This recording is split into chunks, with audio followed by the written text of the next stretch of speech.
Good Morning Business. Business Today. Bon, en même temps, vous n'avez pas besoin de... Non, il n'y avait pas Nicolas Dose, mais c'est pas grave. S'il n'était pas là au concert de Madonna, c'était plein à l'Accor Arena hier soir. Nicolas Dupeux, bonjour. Vous êtes le directeur général de Paris Entertainment Company. Il y a l'Accor Arena, il y a le Bataclan et il y a l'Adidas Arena qui va ouvrir bientôt. Il y a eu ce classement il y a 10 jours qui vous classe juste derrière le Madison Square Garden dans alors attention, les salles de concert qui font entre 15 000 et 30 000 places parce qu'il y a de la concurrence. Mais ce qu'il faut dire, c'est qu'il y a un retour du spectacle vivant et une envie d'aller dans tous les concerts qui est phénoménal depuis l'après-Covid et ça ne faiblit pas. Oui, bonjour, oui tout à fait. C'est vrai que ce classement, être numéro 2 mondial, c'est une grande fierté pour nous juste après le Madison Square Garden, vous le disiez, le premier en dehors des États-Unis.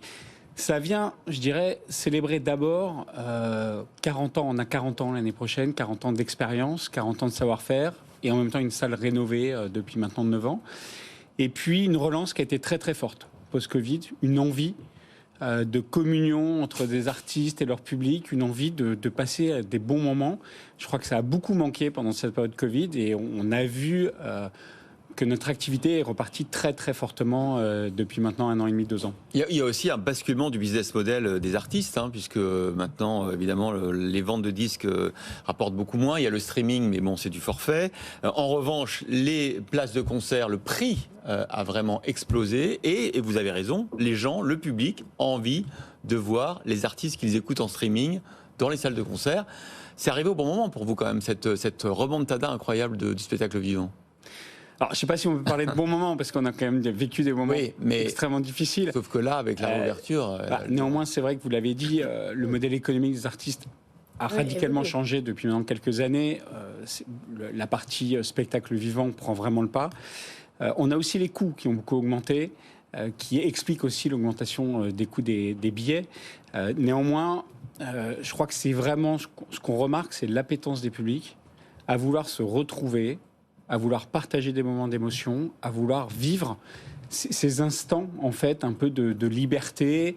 Et c'est ça que l'on voit tous les jours chez nous et qui explique aussi ce classement. Alors là, vous aviez Madonna hier, mais quand on regarde quand même votre programmation à l'Accor Arena, beaucoup de rap français, c'est pas une critique, mais Damso, Jules, Soprano, c'est plutôt ça désormais l'Accor Arena que une grande tribune pour le sport. Je sais que vous allez perdre sur le tennis, ça serait peut-être pas chez vous dans les prochains mois. Sur les Jeux Olympiques, ça va se passer aussi à d'autres endroits.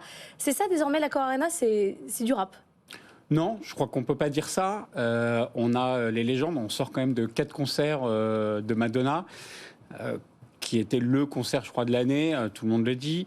On a annoncé Eric Clapton, on va avoir Sting, on a Depeche Mode, enfin, on a tous les plus grands artistes, on a eu Elton John au mois de juin. Donc on a à la fois tous les artistes légendaires, ceux qui font la légende de la musique. Et puis ensuite, on a je dirais les nouveaux mouvements. Il y a le rap, vous avez parlé.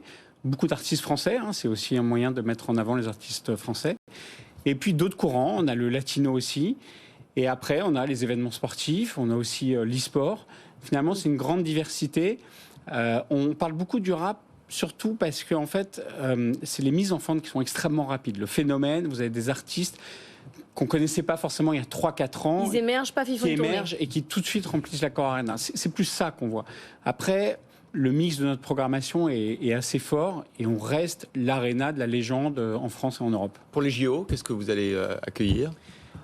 Gym et basket, et phase finale de basket. Et donc pas de tennis pour les Masters, c'est ça, parce que j'ai compris ?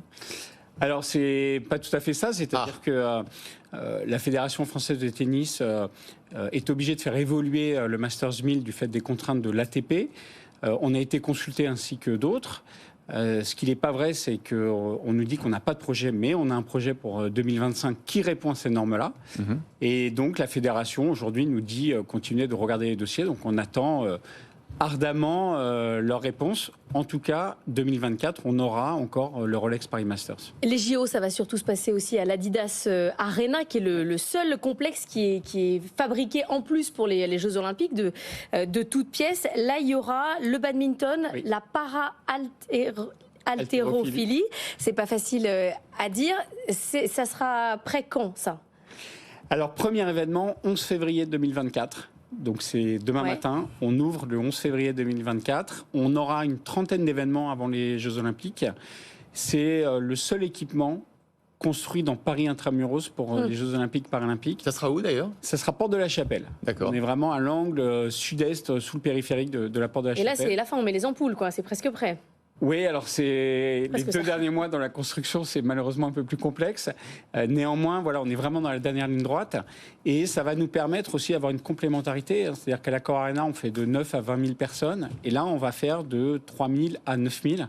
Donc, on va pouvoir offrir sur Paris une vraie complémentarité de jauge qui est complétée par le Bataclan aussi que l'on a dans notre portefeuille. Et donc ça restera à terme ce sûr. bâtiment et vous le spécialiserez dans quelque chose en particulier? On aura 50% sport avec une équipe présente de basket, puis 50% sur la musique aussi. Une jauge qui est unique à Paris, 8500 personnes en concert, ça va faire une nouvelle jauge à Paris. Bon, en espérant aussi que ça contribue à améliorer la Porte de la Chapelle et son image et son environnement. Ça sera sans doute très important dans l'écosystème. Hein. Oui, nous on considère en fait que notre métier c'est aussi d'être transformateur de territoire parce Carrément. qu'en fait on génère des spectateurs, on génère de l'activité tous les jours et donc on va participer comme on l'a fait dans le quartier de Bercy, quartier de la Chapelle, on va participer à transformer ce nouveau territoire parisien. Nicolas Dupeux, directeur général de Paris Entertainment Company.